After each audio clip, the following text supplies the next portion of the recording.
Iglesia Cristiana La Familia presenta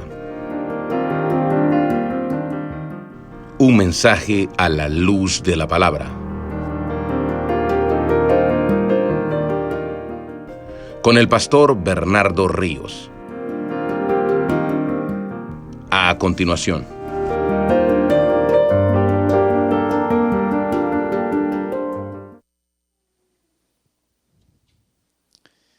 Evangelio de Juan, queridos hermanos, capítulo 3, verso 22.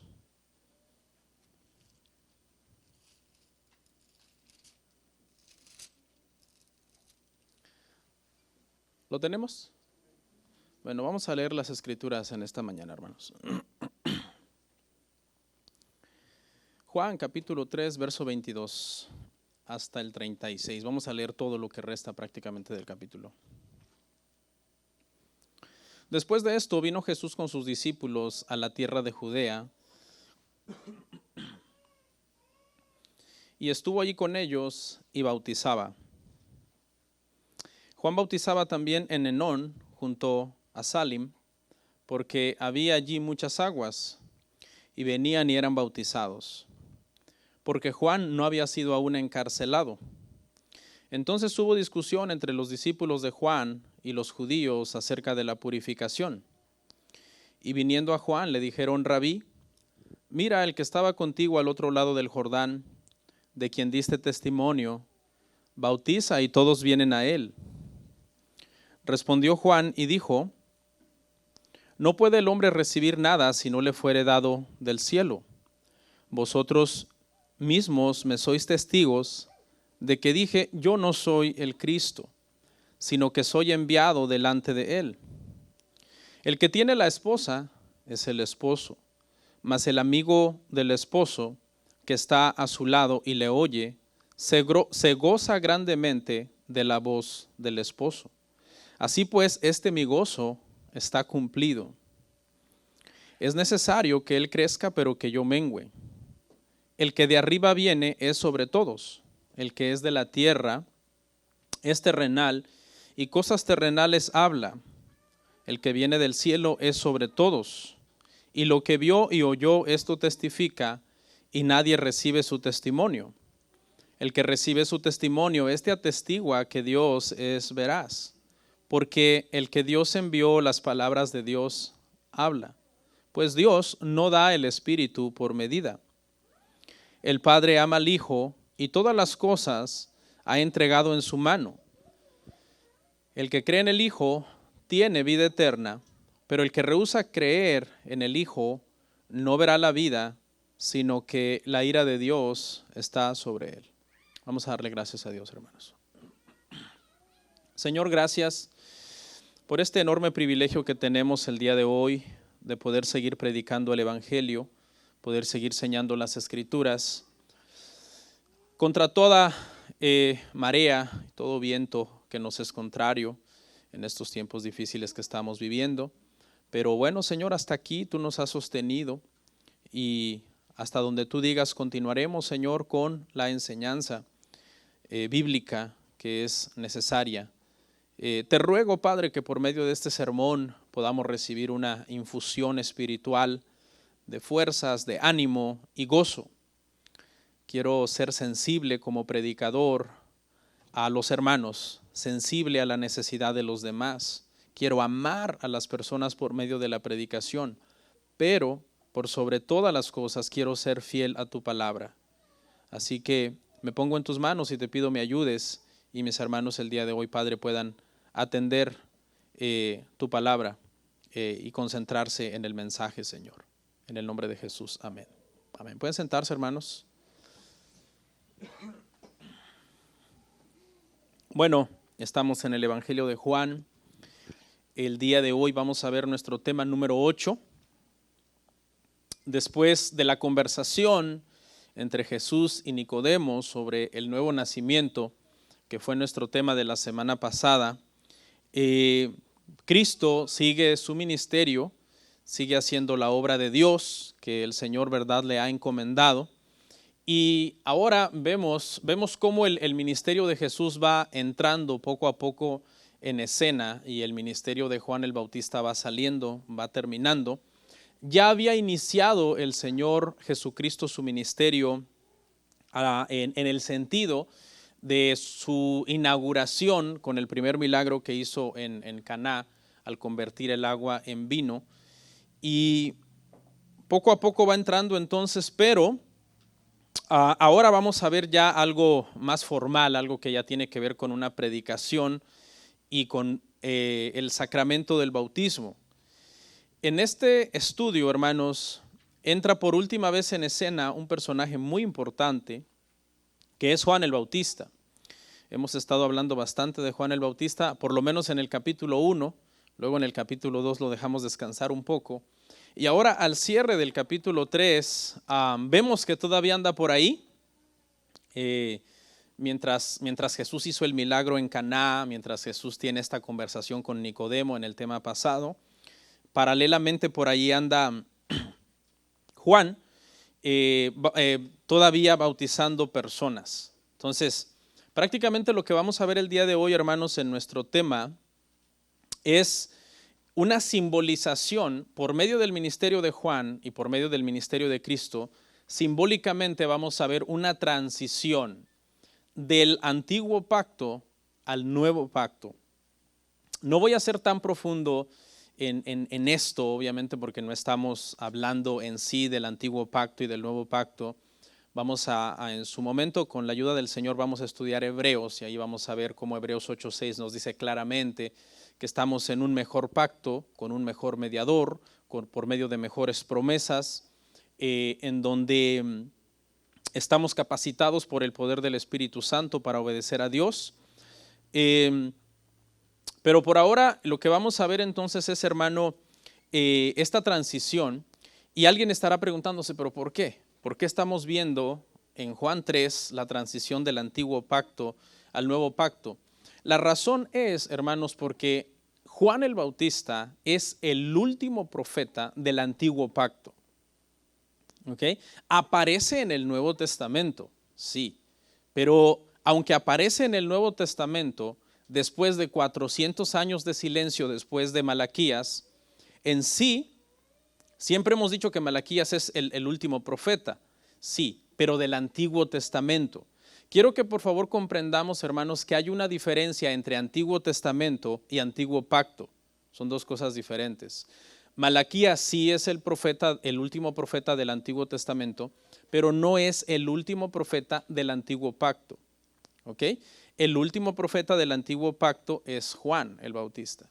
Y de una forma bien curiosa, venimos a encontrar al último profeta del Antiguo Pacto en el Nuevo Testamento. Y eso es lo que más o menos vamos a comprender el día de hoy. Recuerde, ya que estoy comentando esto, lo había quitado, ya lo tenía, pero lo había quitado. Pero yo creo que ya que lo estoy comentando vale la pena, que el nuevo pacto, hermanos, no comienza en Mateo 1:1. Ahí comienza, ¿qué cosa? El Nuevo Testamento. Son dos cosas diferentes. ¿Dónde comienza el nuevo pacto? Bueno, el nuevo pacto comienza cuando Cristo muere y 3 días después resucita. Por eso Él dijo, cuando nosotros celebramos la cena, tomad y bebed, esto es mi sangre, este es un nuevo pacto hecho por vosotros. No fue sino hasta que Él muere y resucita de entre los muertos entonces que inicia el nuevo pacto. Sí se comenzó a predicar el nuevo pacto desde Mateo 1:1, pero no se ratificó el nuevo pacto sino hasta después de la muerte de Cristo. Lo que sí sabemos con certeza que comienza en Mateo 1:1 es el Nuevo Testamento. No sé si lo agarraron, pero la idea es esa, como dicen por ahí, y si tiene preguntas, pues después las vamos a responder. Pero les dejo este dato curioso, ¿verdad? El último profeta del Antiguo Testamento es Malaquías, pero no es el último profeta del Antiguo Pacto. El último profeta del Antiguo Pacto es Juan el Bautista y curiosamente no está en el Antiguo Testamento, sino en el Nuevo Testamento. Y por eso es que aquí hay una transición entonces. Haga usted de cuenta que lo que vamos a ver el día de hoy es Juan el Bautista entregándole la estafeta a Cristo, al ministerio de Cristo, como en una especie de relevo, si usted quiere, y entonces entramos ya a la predicación del nuevo pacto, que 3 años después, de acuerdo a las Escrituras, se ratifica con la muerte de Cristo en la cruz. La popularidad de Jesús iba en aumento. Recordemos que algo que definitivamente lo puso en la palestra del público fue la limpieza del templo, ¿no? Eso lo sacó completamente del anonimato. El primer milagro en Caná todavía estaba un poco en el anonimato, en la intimidad de una fiesta, donde dijimos que quizás sí había bastante gente por la cantidad de agua que cabía en las piedras, ¿no? En las piedras que estaban ahí. Pero, sin embargo, ahora ya cuando él limpia el templo sí sale del anonimato. Y tenía, a estas alturas, Jesús tiene solo unos cuantos seguidores. Todavía a estas alturas el ministerio de Juan el Bautista es más grande y más poderoso en el sentido de seguidores que el de Cristo. Y entonces aquí Juan el Bautista, hermanos, da su último testimonio. A eso vino. Sabemos que Juan el Bautista vino a dar testimonio de Cristo. Lo estuvo haciendo constantemente en el capítulo 1. Y aquí vemos por última vez ya a Juan el Bautista en escena dando el último testimonio. Porque él dijo, yo no soy la luz, sino que yo vine para señalarles la luz. Y esa luz es Cristo. Dijimos que preparó el camino, señaló el camino y se quitó del camino. Y eso es prácticamente lo que vamos a ver hoy, el momento exacto en que él entrega la estafeta al ministerio de Cristo. ¿Ok? ¿A qué nos referimos, hermanos, cuando decimos que esta sección simboliza la transición del antiguo pacto al nuevo pacto? Bueno, recuerda, hermano, que por 1500 años prácticamente antes de Cristo, desde que el Señor le entregó la ley a Moisés en el monte Sinaí, el pueblo de Israel ha estado viviendo por medio de todas estas regulaciones ceremoniales. Y el Señor le dio una serie de instrucciones al pueblo que los separaba de sus vecinos paganos, los distinguía de sus vecinos, los estaba llamando a ser un pueblo de sacerdotes que fueran santos, y en ese sentido le dio vestimentas, le dio dietas, le dio fiestas, le dio días para que hicieran diferencia del resto de los paganos. El problema fue, y si usted ha leído las Escrituras, por lo menos Génesis, de Génesis 1:1 a Malaquías 4:7 es el último verso, me parece, de Malaquías. Si usted ha leído el Antiguo Testamento, usted no me dejará mentir que el pueblo de Israel realmente nunca guardó la ley. O sea, sí recibieron la ley, pero realmente nunca la guardaron. No obedecieron ese pacto, más bien lo estuvieron abusando por 1500 años y lo volvieron un sistema religioso en el cual basaban prácticamente su salvación en rituales, principalmente en el ritual de entrada, que era el ritual de circuncisión. Nunca entendieron que realmente no fue la intención de Dios dar la salvación por medio del antiguo pacto. Su propósito por medio del antiguo pacto era revelar su carácter santo, su santidad de Él, y precisamente la imposibilidad humana de guardar la ley de las maneras que Dios demanda, que es perpetuamente, es decir, de la cuna a la tumba, y perfectamente, es decir, sin quebrantar uno solo de los 613 mandamientos de la Torah. Nadie puede hacer eso. Entonces, en ese sentido, ellos nunca pudieron guardarlo, pero el propósito también de la ley es, entonces repito, revelar el carácter santo de Dios, revelarle al hombre que él no puede guardarlo, pero número 3, guiarlo hacia el nuevo pacto. Esa es la intención del antiguo pacto, guiarnos hacia el nuevo pacto. Dice que ese fue el trabajo de la ley. Si usted lo lee en Gálatas 3:24, el trabajo de Ayo, que consistió prácticamente en señalarnos a Cristo para que nosotros fuéramos salvos por medio de la fe. Porque nunca la salvación ha sido por obras, inclusive en el Antiguo Testamento la salvación siempre fue por fe, y cuando vamos a Hebreos 11 eso nos queda claro, que todos esos grandes héroes de la fe, o el salón de la fama de la fe como algunos le llaman, donde se menciona un montón de personajes bíblicos históricos impresionantes, dice que fueron salvos saludando y viendo a quien había de venir, Hebreos 11:40 me parece, y dice que estaba hablando acerca de Cristo. Entonces, ya en Romanos 5:10 aprendimos, ¿verdad?, que la forma de reconciliarnos con Dios obviamente es por medio de Cristo. No puede haber una reconciliación. Lo que Dios quería entonces en estos 1500 años de ley, de antiguo pacto, es que la gente, después de años y años de tratar, llegara a la conclusión que no podía. Y entonces cayera de rodillas y dijera, Señor, no puedo, ayúdame, me arrojo a tus brazos, a tu gracia, para que yo pueda ser salvo. ¿Cómo sé eso? Bueno, porque en su momento hubo hombres que lo hicieron. El mismo rey David lo hizo. ¿Sí? Los 2 pecados que David cometió merecían pena de muerte, adulterio y homicidio. Aunque de forma indirecta, pero mandó matar, dice con la espada de los amonitas a Urías Eteo, y no había sacrificio para ese pecado, que era lo que merecía pena capital. Pero sin embargo, él se arroja a la gracia del Señor y él dice, contra ti he pecado. Reconoce su pecado y le dice, renuévame, restáurame, crea dentro de mí un espíritu recto. Y entonces por gracia es que David es perdonado, porque en la ley lo que merecía era ser apedreado. ¿Okay? Bueno, después de este breve preámbulo y nada explícito, obviamente que deja muchas lagunas, porque este no es el tema, pero nos sirve de catapulta para entender entonces por qué estamos hablando de esta transición del antiguo pacto al nuevo pacto. Entonces, con esto en mente, vamos a nuestro primer verso y comenzamos nuestro análisis, verso 22. Dice, después de esto vino Jesús con sus discípulos a la tierra de Judea y estuvo allí con ellos y bautizaba. Después de esto, ¿después de qué? Bueno, lo último que nosotros leímos fue la conversación de Cristo con Nicodemo sobre el nuevo nacimiento. Entonces, después de esto, le quiero decir algo, esto no significa inmediatamente, ¿ok? Algunas veces nosotros estamos leyendo las Escrituras y a veces entre un capítulo y otro capítulo puede pasar mucho tiempo de silencio, de cosas que no se dijeron. Entonces nosotros asumimos que Cristo acaba de hablar con Nicodemo y después de eso sale corriendo y se va a hacer lo que nos dice aquí la Biblia. No, a veces simplemente el autor escribió el acontecimiento más importante que el Espíritu Santo le dijo que escribiera. Por ejemplo, cuando lleguemos a Juan 5 y 6, se cree que entre Juan 5 y Juan 6 pasan de 6 meses a un año por las fiestas que se mencionan. En Juan 5 está hablando de una fiesta, en Juan 6 está hablando de otra fiesta. Y si es una fiesta son 6 meses, pero si es otra fiesta es un año. Entonces, le doy este dato porque algunas veces nosotros entendemos esto. A veces al nosotros leer los evangelistas, nosotros entendemos esto, que iban siguiendo a Jesús con un papel y lápiz, como escribiendo un diario. No es así. Juan escribe su evangelio muchos años después. Ya vamos a llegar ahí y voy a dar un poquito más de explicación al respecto. ¿Okay?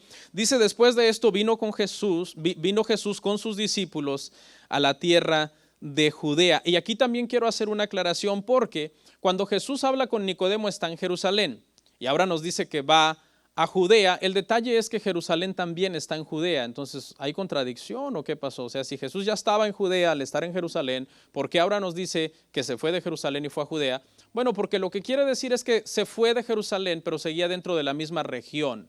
Por ejemplo, aquí estamos en Norcross y estamos en Gwinnett, ¿verdad? Pero si yo me voy a Snellville, yo ya no estoy en Norcross, pero sigo estando ¿qué? En Gwinnett. Entonces más o menos eso es lo que pasa. Jesús se va de Jerusalén, se va a recorrer las ciudades de Judea alrededor, ¿ok? Aunque cuando estaba en Jerusalén también estaba en Judea. Alguien diría, estos comentarios son de más. No, son aclaratorios, porque estas cositas son las que la gente se basa para decir, hay contradicción. ¿Cómo? Si estaba en Judea, dice que se fue a Judea. Okay. Estaba en Judea porque estaba en Jerusalén, pero se fue al resto de la región de Judea. Estuvo allí con ellos y bautizaba. Dos cosas podemos encontrar aquí en este viaje de Jesús. Número uno, lo hace pensando tiene en mente pasar tiempo con sus discípulos. Dice, estaba con sus discípulos. Y número dos, también quiere comenzar ya de una forma oficial lo que es el ministerio de empezar a bautizar a las personas. ¿Sí? Esta es la razón principal del viaje. Una, estar con sus discípulos, pasar tiempo con ellos. Sabemos que les dio una formación exhaustiva por más de 3 años o más o menos. Y también comenzar ya el ministerio del bautismo. Aquí hay una situación bien importante, hermanos, y es que recordemos que Jesús no institucionaliza el bautismo sino hasta después de resucitar. Okay, cuando Él resucita en la Gran Comisión, Mateo 28, entonces les dice, id y predicad el Evangelio, enséñeles todas estas cosas y bautícelos en el nombre del Padre, del Hijo y del Espíritu Santo. Entonces, ¿qué está pasando aquí? Aquí realmente lo que está hablando Jesús es de que este bautismo que se inicia aquí y que todavía Él no ha muerto en la cruz del Calvario por los pecados de estas personas que se están bautizando, eso es lo que va realmente a suceder después de que Él muera. El bautismo va a ser oficializado una vez que Él muera, y lo manda entonces ya como una institución para la iglesia. Por eso para nosotros la Santa Cena y el bautismo son 2 ceremoniales que no pueden faltar. Fueron instituidos por Cristo mismo. Pero solamente les aclaro aquí, hermanos, que Cristo está bautizando antes de ir a morir a la cruz y todavía entendemos que no es como oficializado o institucionalizado en sí. Pero es una señal de arrepentimiento, es una muestra de arrepentimiento. Vamos a ir al verso 23. ¿Qué pasó ahí? Dice que Juan bautizaba también en Enón, y junto a Salim, porque había allí muchas aguas y venían y eran bautizadas. Si usted se da cuenta, hermano, una de las cosas importantes de este escenario es que el ministerio de Juan y el ministerio de Jesús andan por ahí bautizando en la misma región. O sea, ya Juan ha mandado desde el capítulo 1 a la gente a seguir a Jesús. Él sigue todavía con su ministerio. Ahora ya Jesús comienza su ministerio oficial de lo que es bautizar y anda por ahí en la misma región. Y aquí es donde sucede entonces esta transición. Un ministerio tiene que terminar y otro tiene que continuar. ¿Y cuál creen que es el que tiene que terminar? El ministerio de Juan el Bautista tiene que terminar. Y el ministerio de Jesús tiene que despegar, tiene que tomar fuerza, porque vuelvo y le repito, a estas alturas todavía hay más gente siguiendo a Juan el Bautista que al mismo Jesús. Va despuntando apenas el ministerio. Dice que Juan bautizaba, ¿ok? ¿Cuál era el bautismo de Juan? Dice que el bautismo de Juan preparaba a las personas para Cristo, los llamaba al arrepentimiento, para que fueran al Mesías, les señalaba al Mesías. Como nota aclaratoria y quizás a modo de paréntesis, porque no es el tema, esta frase, había muchas aguas, nosotros la usamos para creer que el bautismo correcto es por inmersión y no por aspersión. Por lo menos nosotros entendemos que el bautismo correcto es por inmersión, es decir, la persona tiene que ser sumergida completamente en las aguas, porque el griego baptizo significa precisamente eso, sumergir completamente en las aguas.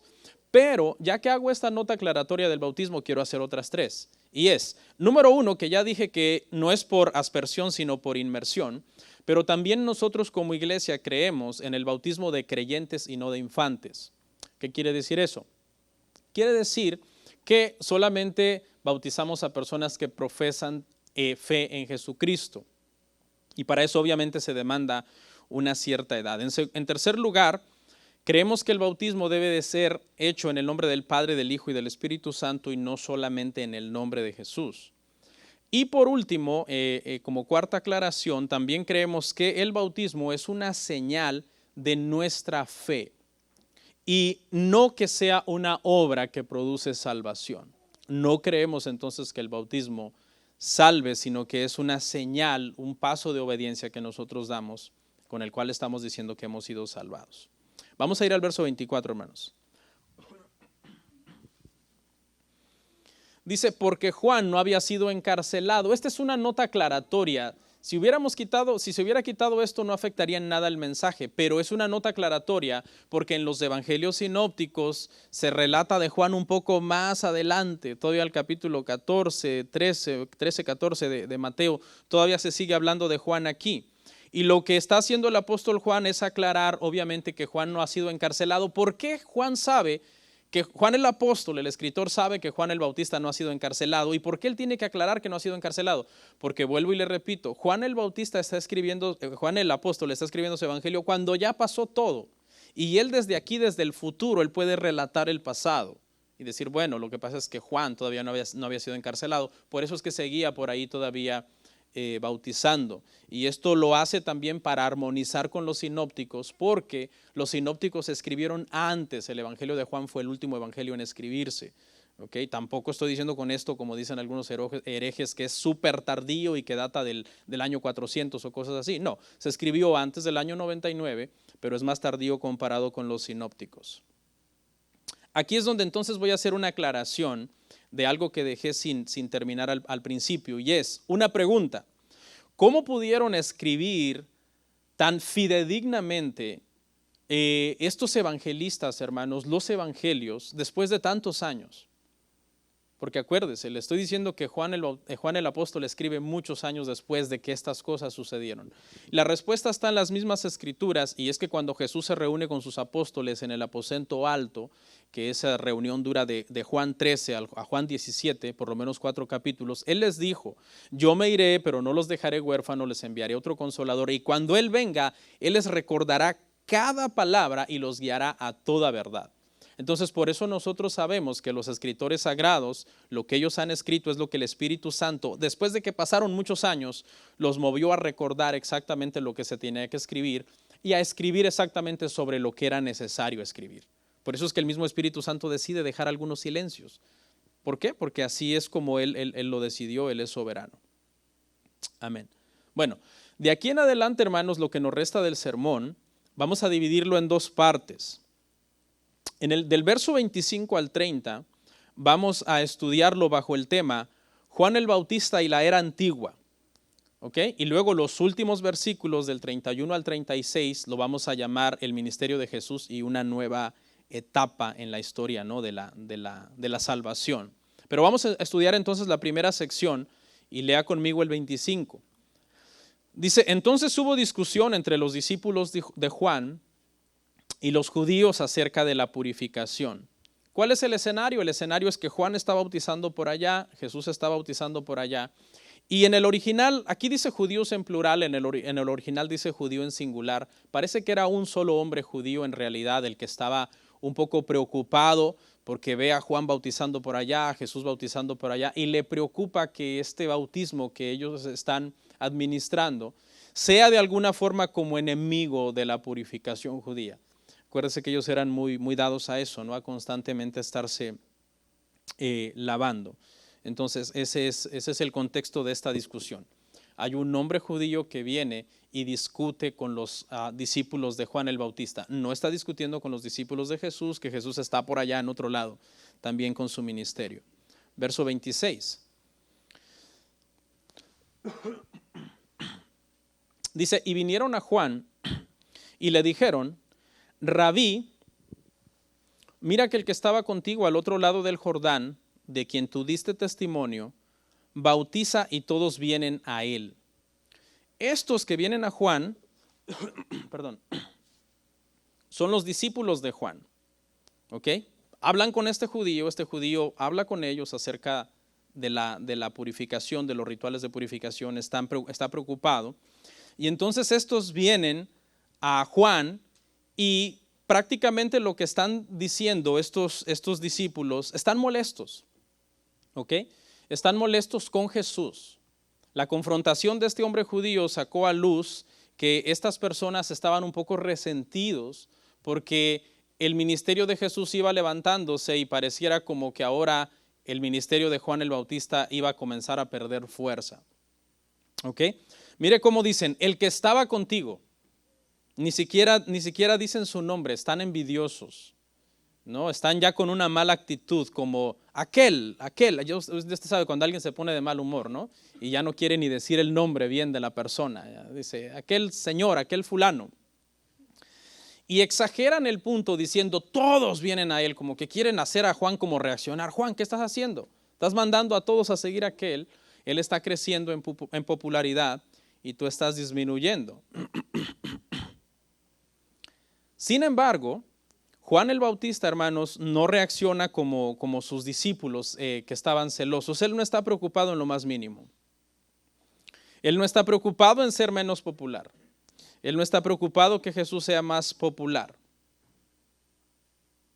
A pesar de que su ministerio era poderoso, como aprendimos desde un principio, él tiene clara su misión. Él vino a dar testimonio de Cristo y es tiempo que Cristo sea exaltado, el ministerio de Cristo sea exaltado.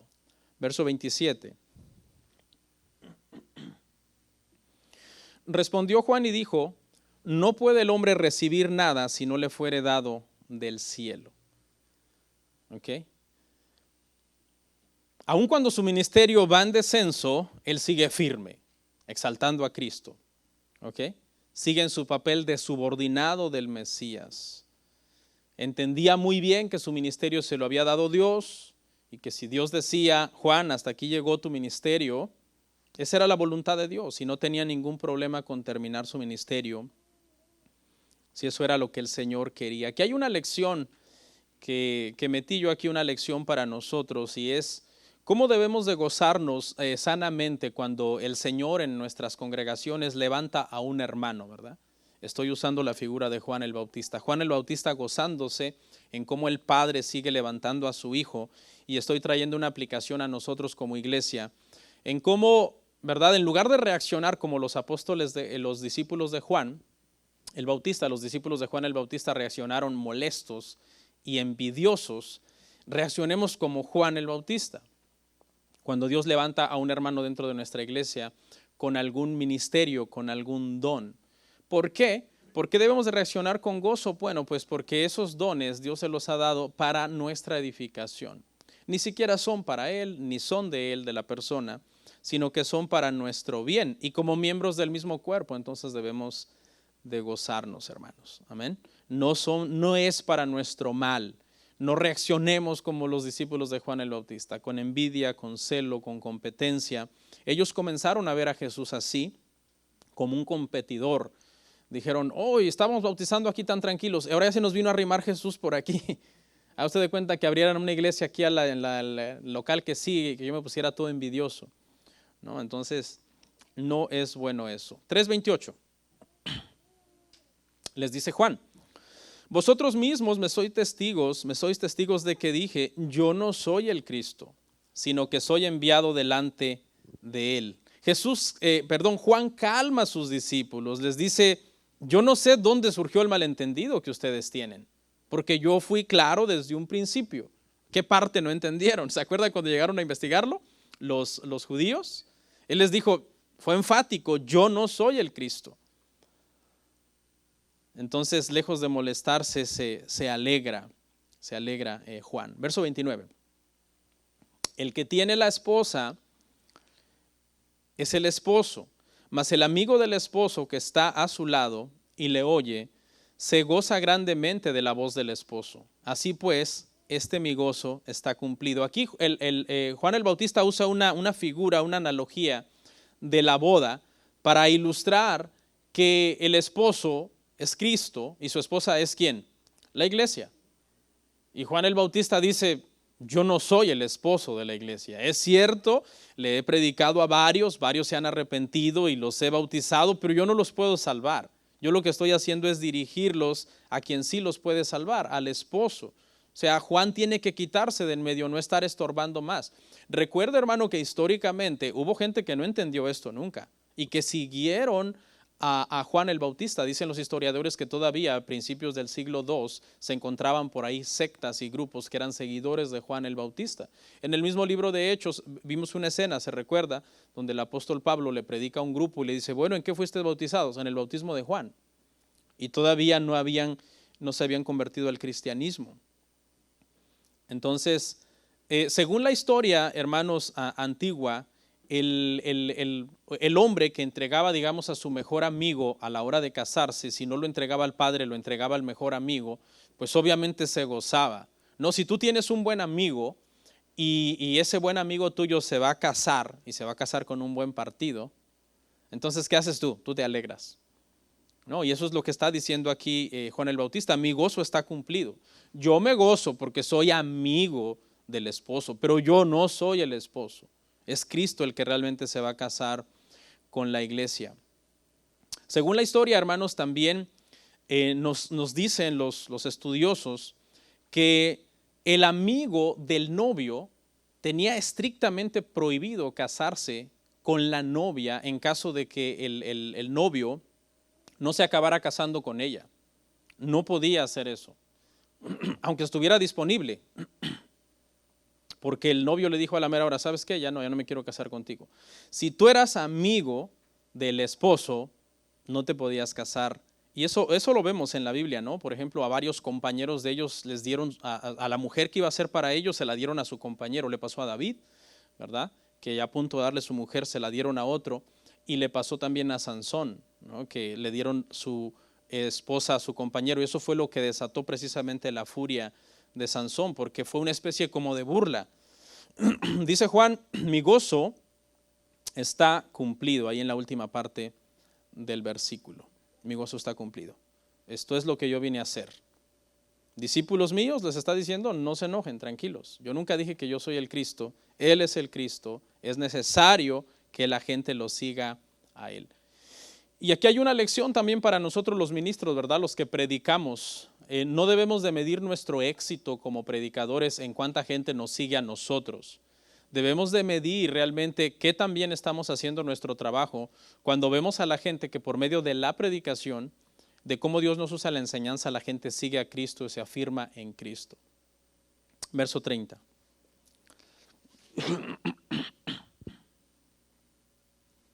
Dice, es necesario que Él crezca, pero que yo mengüe.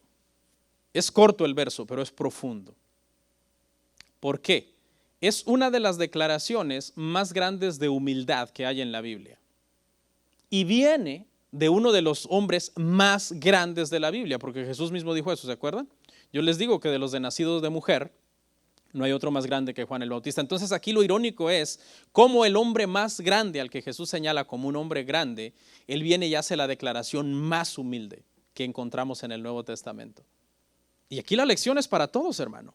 Por más que Dios nos levante, nos use, nos dé dones, tengamos talentos, debemos de conservar la humildad. Y Juan el Bautista es un ejemplo para nosotros en este sentido. Es con esta última frase, hermanos, prácticamente Juan está entregando completamente todo a Cristo. Él fue un mensajero. ¿Se acuerda cuál es la palabra que el Nuevo Testamento usa también para mensajero? Heraldo. Pablo dijo, yo soy un heraldo. Era alguien enviado por un rey con un mensaje importante a un pueblo. Pero una vez que el rey llegaba, nadie se debía amontonar más a rodear el heraldo para ver qué tenía que decir, sino rendirle pleitesía al rey. Y eso es lo que está pasando aquí. El trabajo de heraldo de Juan el Bautista ha terminado y ahora es tiempo de que el pueblo entonces se aboque a Cristo, que es el rey. Entramos a nuestra segunda parte, hermanos. Verso 31 al 36. Y en esta parte vamos entonces a ver el comienzo de una nueva etapa en la historia. Jesús, hermanos, vino a marcar el tiempo en todos los sentidos.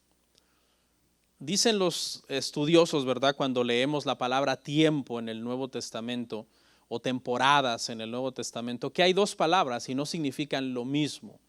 Hay una palabra que es la palabra kairos, que habla para una temporada X, o porque es tiempo de hacer algo, pero hay un tiempo que es cronos y que se refiere a lo que está marcando el calendario, lo que está marcando el reloj. ¿Okay? Por ejemplo, si yo digo que en este año 2021 espero en Dios tener una buena temporada, tener un buen tiempo, no estoy hablando en sí de una fecha exacta, pero si yo digo que para el mes de septiembre voy a hacer algo, entonces estoy hablando de un tiempo cronos, de un tiempo exacto. Bueno, Cristo marcó los dos tiempos. En primer lugar, porque vino en el tiempo exacto en que el Señor lo mandó, a que viniera a nacer en esta tierra. Pero en segundo lugar, aparte de que vino en el calendario de Dios, sabemos que vino prácticamente a partir el calendario de los hombres también, en antes de Cristo y después de Cristo. ¿Okay? Y eso es lo que vamos a entender aquí, hermanos, que prácticamente después de Cristo es otra cosa, es otra etapa completamente diferente a la que estamos viviendo en la historia, específicamente hablando del nuevo pacto. ¿Okay? No estamos bajo el antiguo pacto. Hay gente que cómo le cuesta comprender eso. Pero es que los 10 mandamientos, pero es que los 613 mandamientos de la Torá, pero es que las 7 leyes espirituales de Noé, no estamos en ese pacto. Entonces me voy a ir a cometer adulterio. ¿Dónde dice el Nuevo Testamento que puedes ir a cometer adulterio? ¿Permite el Nuevo Testamento el adulterio? Claro que no, lo prohíbe. Entonces me voy a ir a matar. ¿Dice el Nuevo Testamento que puedes ir a matar? ¿Te lo permite ir a matar? Claro que no. Al contrario, el Nuevo Testamento dice que no es necesario matar, que con que odies ya mataste. Y que no es necesario adulterar, que con que veas con lascivia ya adulteraste. Entonces el antiguo pacto, ¿qué? El antiguo pacto está contextualizado en el nuevo pacto. Estamos en el nuevo pacto y lo que el nuevo pacto diga del antiguo pacto, eso es lo que nosotros obedecemos. ¿Ok, hermanos?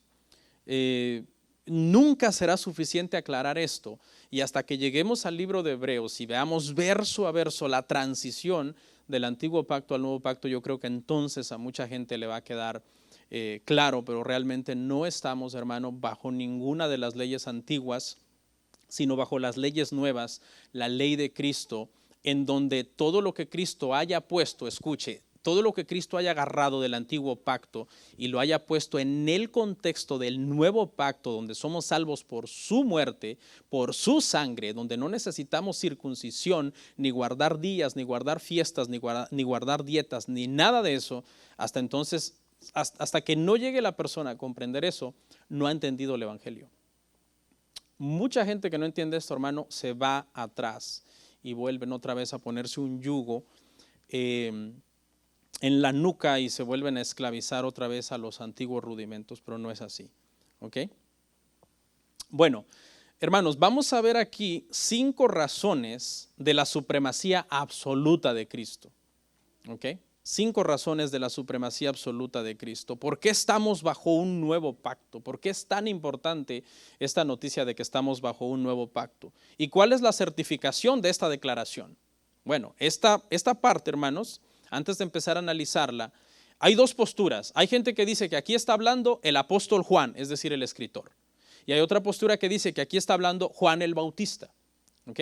Nosotros la vamos a ver como que está hablando Juan el Bautista, porque entendemos que ese es el contexto. ¿Ok? En el verso anterior estaba hablando él con sus discípulos y vamos a continuar en esa línea de pensamiento, que es Juan el Bautista mismo el que está dando 5 razones principales de por qué Cristo es superior. Cristo es superior a Moisés, es superior al templo, es superior a los sacrificios, es superior al sacerdocio levítico, es superior a los ángeles, es superior en todo. Él es prácticamente el cumplimiento total de Dios, la manifestación corporal. En él habita toda la deidad de Dios, habita plenamente en él. La primera, hermanos, verso 31, el origen celestial de Cristo. El que de arriba viene es sobre todos, el que es de la tierra es terrenal y cosas terrenales habla. El que viene del cielo, fíjese lo que vuelve a decir, es sobre todos por segunda vez. En el mismo verso dice que Cristo es sobre todos. Ángeles, principados, dominios, sean tronos, sean principados. Filipenses 2, 5 al 9. Toda rodilla se doblará, toda lengua confesará que Jesucristo es el Señor para la gloria de Dios Padre. Él es sobre todos. Dice que Él es el único que viene de arriba. ¿Ok? Y el que viene de arriba dice que es el que habla obviamente de las cosas celestiales, el que es de la tierra habla cosas terrenales. Aquí el contraste entre el que viene de arriba y habla cosas celestiales y el que es de la tierra y habla cosas terrenales es entre Cristo y Juan el Bautista. ¿Ok? Lo que está diciendo aquí Juan el Bautista es, yo soy un predicador simplemente, pero tengo limitaciones humanas. ¿Ok? Él es el que viene de arriba, Él habla cosas celestiales y Él es sobre todos, Él es Dios. ¿Ok? Cristo mandó al mar a callar, a los muertos resucitar, a los leprosos limpiar, los mudos hablaron, los cojos caminaron, los ciegos veían, caminó sobre las aguas, alimentó multitudes. Todos los nombres del Padre están en Él, todos los atributos del Padre están en Él. Es creador, es eterno, es Dios. Es sobre todos, es sobre todos. Hay una noción, hermano, cuando yo estaba recién convertido yo creía esta noción. No me acuerdo si me lo enseñaron o yo lo deduje, no me acuerdo. La noción de que nosotros, antes de ser engendrados en un cuerpo, ya vivíamos en el cielo. ¿Alguien la ha escuchado?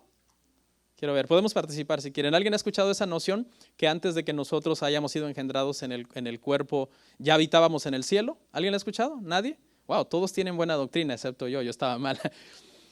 Esa doctrina es mormona.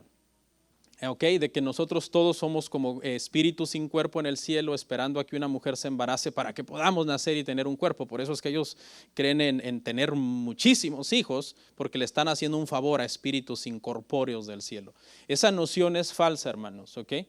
El único que ha estado en el cielo antes de venir a la tierra es ¿quién? Cristo. Pero no como un espíritu allá creado inferior a Dios, no, sino como Dios eterno. Él estaba en el cielo. La Trinidad, hermano, fueron los que crearon todo y diseñaron el plan de salvación. Entonces, nadie es como Cristo en ese sentido. Nosotros, hermano, somos creados aquí en la tierra. Somos terrenales. Aquí en la tierra es donde a Dios le place crearnos por medio de la concepción y crea nuestro cuerpo y crea nuestro espíritu. Ambas partes, tanto la material como la inmaterial. La parte inmaterial de Cristo, hermano, la naturaleza divina de Cristo no es creada. Él solamente se encarnó en su momento. ¿Ok? Pero bueno, entonces, hermanos, espero que pues muchos ya no creamos eso. No, yo antes estaba en el cielo. Dice, ¿tú dónde estabas antes de nacer? Oh, habitaba yo en el corazón de Dios. Porque hay un verso que dice que obviamente Dios nos predestinó desde antes de la fundación del mundo para salvación, ¿verdad? Y de ahí puede servir para apoyarse. Eso no es así. Nos predestinó porque conocía el futuro y sabía que nos iba a crear y que nos iba a salvar, pero no porque ya teníamos un espíritu incorpóreo desde el cielo. Este verso por lo menos nos deja claro eso. Cristo es, hermano, por sobre todos, porque su origen es celestial. Segunda razón de por qué, hermanos, Cristo es supremo sobre todo. Cristo conocía la verdad de primera mano, verso 32. Y lo que vio y oyó, esto testifica y nadie recibe su testimonio. Lo que vio y oyó, escuche, todos los profetas, hermano, desde Moisés para acá. Si usted quiere desde Abraham, ¿no? Aún Abraham fue llamado profeta, ¿no? Cuando en su momento Abimelech está a punto de llegar a su mujer, pero el Señor le dice, cuidado que la tocas porque es esposa de Abraham. Y al final Abimelech dice, cuidado se meten con Abraham porque es un profeta. Y dice que Abraham ora por ellos y el Señor bendice a todas las mujeres de ahí porque habían quedado estériles a causa de que Abimelech había tomado ¿a quién dije Abraham? A Sara. ¿Okay? Pero si nosotros hablamos de todos los profetas que han existido, hermano, desde el primero, desde Adán, si usted quiere, desde todos los hombres, hasta Juan, que fue el último profeta del antiguo pacto, hermanos, realmente que hablaron lo que Dios, verdad, les decía o el Espíritu Santo les ponía, pero Cristo realmente es Dios, ¿sí? Dice que después de que el Padre nos ha hablado de muchas formas, de muchas maneras, a través de muchos medios, de muchas personas, en Hebreos 1:1, ahora nos ha venido a hablar por medio de su Hijo. Es la fuente original del testimonio. Esta semana estábamos leyendo la Biblia con la familia y Max nos hizo una pregunta. Usted sabe que los niños a veces te hacen, las preguntas más difíciles las hacen los niños. No sé si le ha pasado. Y él nos hizo una pregunta, nos dice, estábamos leyendo la Biblia, y nos dice, papi, pregunta, dime. Dice, si Cristo es Dios y conoce perfectamente la Escritura, ¿por qué la leía? Y tuve que pensar un par de segundos. Le digo, bueno, la leía para demostrarle a las personas que en las Escrituras hablaban de Él, ¿se acuerda? Él les decía, escudriñen las Escrituras porque ellas hablan de mí. Cuando se para en la sinagoga, en Lucas 4 me parece, y lee Isaías y dice, hoy se ha cumplido esta palabra delante de ustedes, era para demostrarles a ellos. No es que él fue a Isaías y leyó y dijo, ay, por fin llego a conocer esta parte. ¿Cómo? Si él es Dios, él es omnisciente, él lo sabe todo. Entonces la leía para eso, para señalar que las Escrituras hablaban de él, pero también para mandarnos a nosotros a leer las Escrituras. Nos puso ejemplo en todo, ¿ok? Incluyendo en que él era un hombre de oración, un hombre de conocimiento de las Escrituras, que leía las Escrituras, ¿ok? Entonces, comento esto porque estamos hablando de que Él conoce la verdad de primera mano. El Señor conoce toda la Escritura, conoce toda la voluntad de Dios de primera mano. Dice lo que vio y oyó. Todos los demás, hermano, prácticamente estamos hablando de segunda mano, ¿sí? Aprendemos de otros. Yo puedo aprender de otros predicadores. En los tiempos de Moisés, Moisés podría aprender de otros predicadores. En los tiempos de Pablo, Pablo podía aprender de otros predicadores. Pero Jesús no necesitaba aprender de ningún predicador. Que Jesús dijera, a ver, busquen a un buen predicador por ahí que me ayude a corregir mi doctrina porque ando un poco errado. Claro que no. Porque todo lo que él sabía era exactamente la verdad. Y eso es lo que estamos tratando de decir acá entonces, hermano, de que su conocimiento era de primera mano, su conocimiento era maravilloso. Esa gente que vivió hace 2000 años y tuvo el privilegio de hablar con Cristo o de tener un encuentro con Él, como veremos en el capítulo que sigue de la mujer samaritana, repito, fue un privilegio. Su conocimiento, hermano, o sea, Salomón, que era el hombre más sabio del Antiguo Testamento, no le llegaba ni a los talones. Si Juan el Bautista dijo, no soy digno ni de desatar el calzado de sus pies, mucho menos Salomón, que era más pequeño que Juan. ¿No dijo acaso Jesús, yo les digo que aquí uno más grande que Salomón está? ¿Se acuerda? Por eso cuando él está hablando en el templo, cuando es niño, ¿cómo dice que quedaban los doctores de la ley? Maravillados. Cuando predicaba a las multitudes, la gente dice que venía y le decía, wow, tú sí hablas con autoridad y no como los fariseos. Y en una ocasión, en Juan 7:46 lo vamos a ver, mandan una comitiva a arrestar a Jesús. Y cuando llega el grupo a arrestarlo, Jesús está hablando. Y los que han ido a arrestarlo, hermano, quedan con la boca abierta, se les cae la quijada hasta el piso. Y se van con la quijada hasta el piso y regresan con las manos vacías a los que los habían mandado a arrestar. Y le dicen, ¿y dónde está? Nunca hemos oído hablar a un hombre así. No lo pudieron arrestar por la impresión, hermano. El conocimiento directo de Dios, lo que oyó, lo que vio, dice, eso nos testifica. Pero escucha al final del verso la queja de Juan, y nadie recibe su testimonio. Una queja, un lamento. Lo rechazaban. A los suyos vino, los suyos no le recibieron. La religión, el antiguo pacto los tenía cegados, los tenía enorgullecidos. Se habían vuelto altivos, orgullosos, arrogantes, menospreciaban a los gentiles. Decían, Él viene a juzgar y a condenar a los gentiles y a los paganos, no a los israelitas, no a los judíos. 3. La tercera razón de la supremacía de Cristo, hermano, es que el testimonio de Cristo está siempre de acuerdo con Dios. Verso 33. El que recibe su testimonio, atestigua que Dios es veraz. Entonces, en el verso anterior, Juan el Bautista dice que muchos lo rechazaban. Esa era la regla. Aquí lo que nos enseña es la excepción a la regla. ¿Y cuál es la excepción a la regla? Que muchos le recibimos. Muchos le recibimos. Por la gracia de Dios le recibimos. Porque la fe ni siquiera es un don nuestro, sino dado de parte de Dios. Y es de ellos de quien está hablando Juan aquí. Dice, estos atestiguan que Dios es veraz. Nosotros, hermanos, los cristianos, escuche, este verso es hermoso. Nosotros representamos a Dios, hermano, en la tierra. Fuimos creados a imagen y semejanza de Dios. Y cuando nos convertimos a Cristo, la imagen que fue distorsionada por el pecado, comienza un proceso de restauración. Y entre nosotros más estamos en Cristo, más nos parecemos a Cristo. Y eso hace que nuestras buenas obras, la luz que nosotros somos, le atestigue a todos los que no son cristianos que Dios es veraz.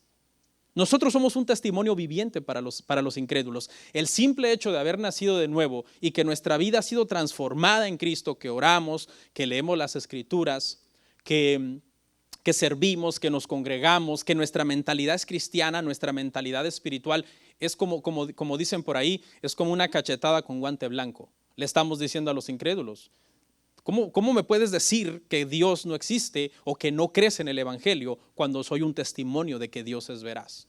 Para ponerle un ejemplo de lo secular, vamos a pensar en un maestro que tiene, si usted quiere, 10 estudiantes y entonces les da clase y los 10 estudiantes reprueban.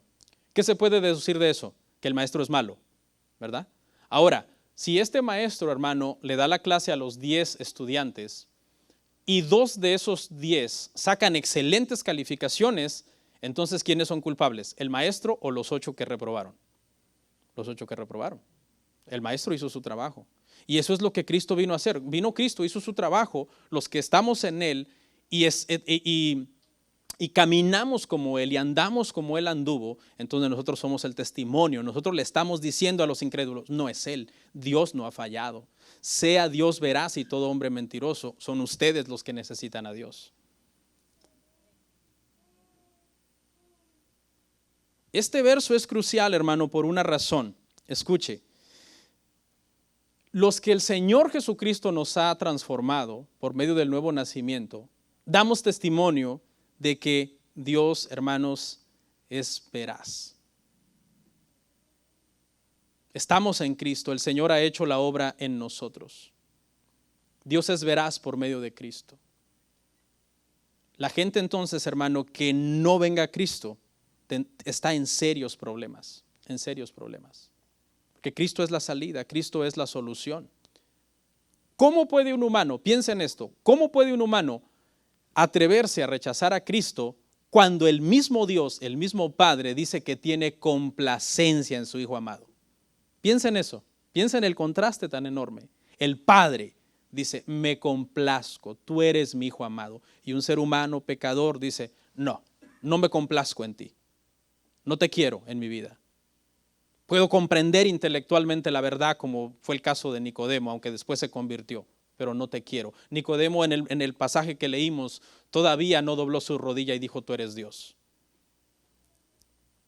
La cuarta razón, en el verso 34, de la supremacía de Cristo es que experimentó sin límite el poder del Espíritu Santo. Porque el que Dios envió, las palabras de Dios habla, pues Dios no da el Espíritu por medida. ¿Okay? Todos los profetas, hermano, que hablaron antes de Cristo fueron guiados e inspirados por el poder del Espíritu Santo. Es más, Juan el Bautista, la Biblia dice en Lucas 1:15 que fue lleno del Espíritu Santo aún desde el vientre de su madre, pero no podían tener un mensaje tan poderoso como el de Cristo. ¿Por qué? Porque ellos tenían una naturaleza humana completamente caída. Por eso los predicadores somos imperfectos. Usted puede ver un predicador, hermano, que usted dice, wow, qué predicador tan bueno para enseñar las Escrituras. Es un humano, es falible. Cuidado y pones tu esperanza en él.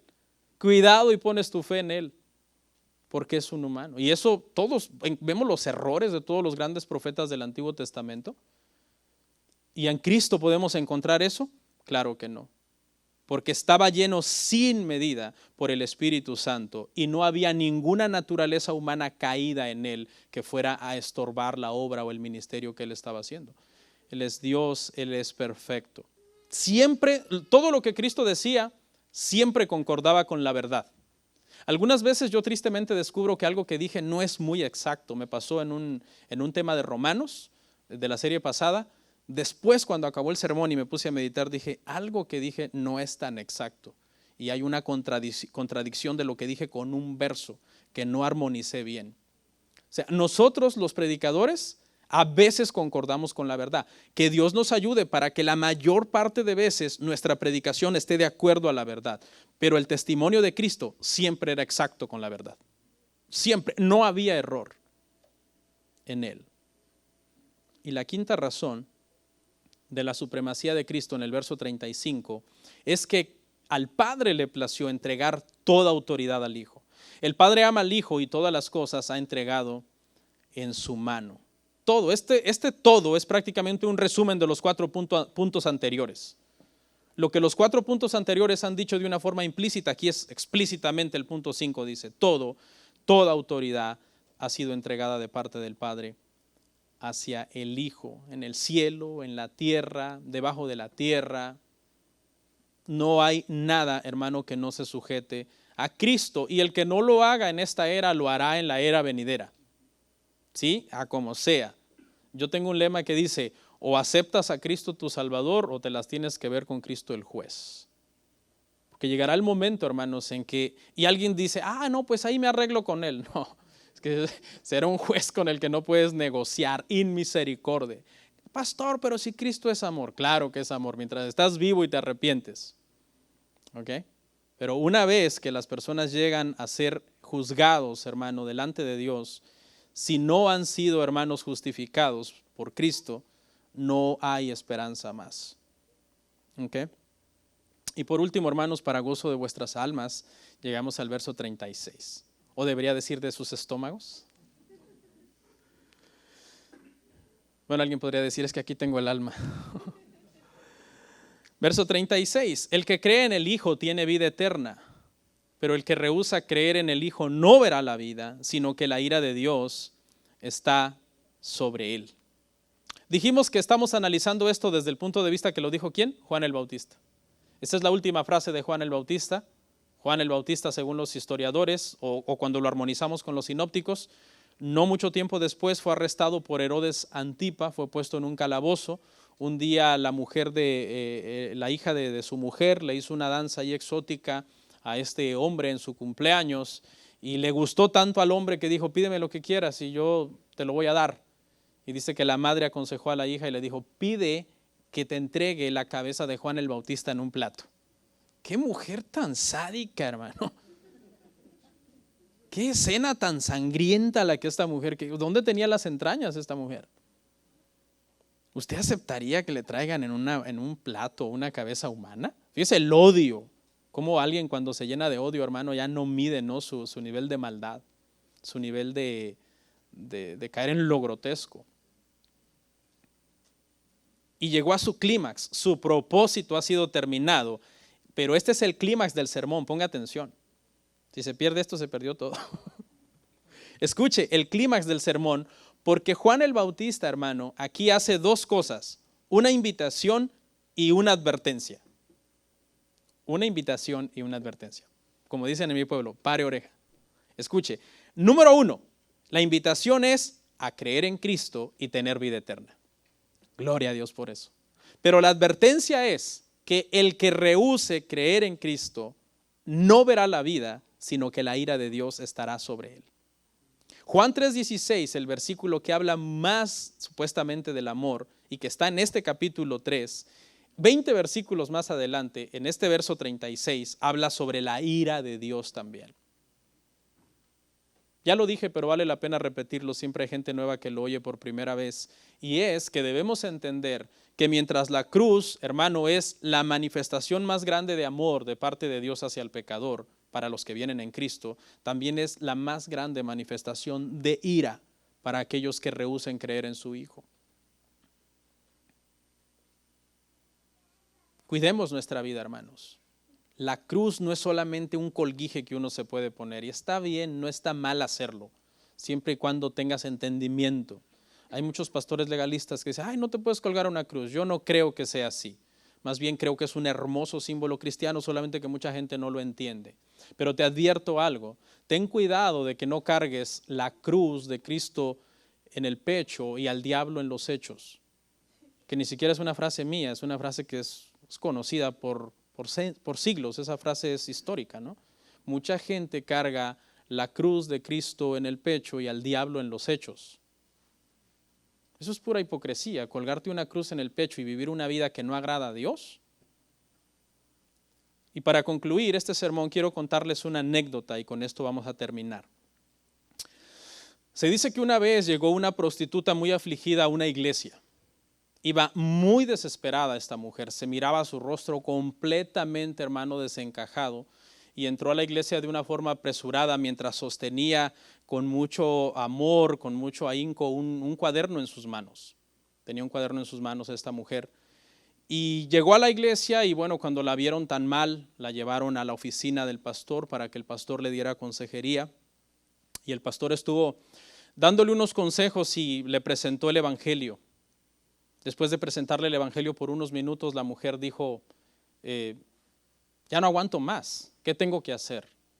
Bueno, el pastor le dijo, entrega tu vida a Cristo, entrega tu vida a Cristo, cambia tu vida.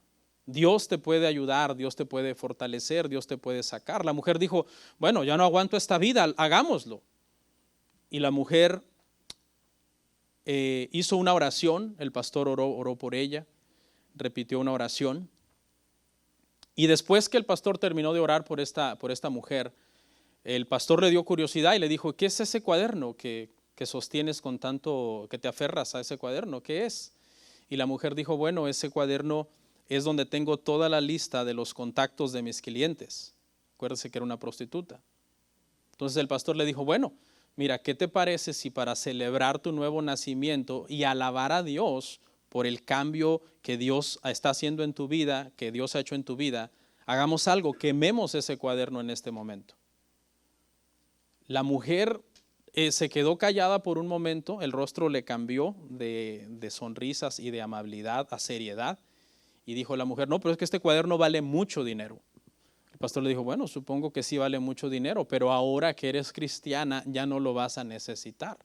Así que quemémoslo para, ¿verdad?, ratificar que has entregado tu vida a Dios, que quieres vivir para Dios, que realmente ha habido un cambio en ti. La mujer tomó su cuaderno y le dijo al pastor muy seria, no quiero quemar mi cuaderno. Eso significa que no quiero a Cristo. Y se fue. Muchas veces, hermano, hay muchas profesiones de cristianismo, pero muchas veces no hay conversiones. Y eso es lo que estamos viviendo en estos tiempos, hermano, tan peligrosos. Mucha gente profesando a Cristo, mucha gente teniendo supuestamente una cruz en el pecho y un pescadito en el carro y una Biblia para que agarre polvo en el mueblecito de noche. Pero yo te digo una cosa, examínate si estás en la fe, porque el que cree en Cristo tiene vida eterna, pero el que rehúsa creer en Cristo, la ira de Dios está sobre esa persona. Vamos a orar. comparte, suscríbete, dale like. Gracias por tu sintonía. Hasta la próxima. Bendiciones.